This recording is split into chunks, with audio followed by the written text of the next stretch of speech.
आज आपण बनवणार आहे झक्कास असं कलरफुल फोडणीचं वरण, जे तुम्ही भाकरी, पोळी, भात, खिचडी कशाही सोबत खाऊ शकता. तर चला, सगळ्यात पहिले तेल कडक तापू द्यायचं. त्याच्यानंतर टाकायचं मोहरी, जिरं, मग टाकायचा कांदा. कांदा छान परतल्यानंतर खमंग परतवायचा. तो परतल्यानंतर त्याच्यात टाकायचं गाजर, सिमला मिरची आणि टमाटा. तर टमाटा इथे माझ्या मुलींनी येता जाता संपवला, त्याच्यामुळे मी फोडणी सुरू असताना वापस चिरला नाही. तुम्ही अजून टाकू शकता. त्याच्यात फुलकोबी पण टाकू शकता तुम्ही.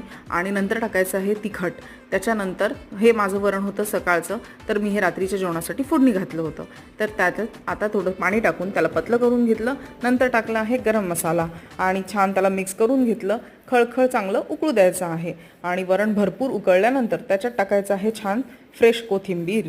आणि हे मस्तपैकी असं उकळून झालं की आपला गॅस बंद करायचा आणि जेवणासोबत एन्जॉय करायचं. जबरदस्त लागतं. करून बघा आणि कमेंट करून सांगा कसं झालं होतं.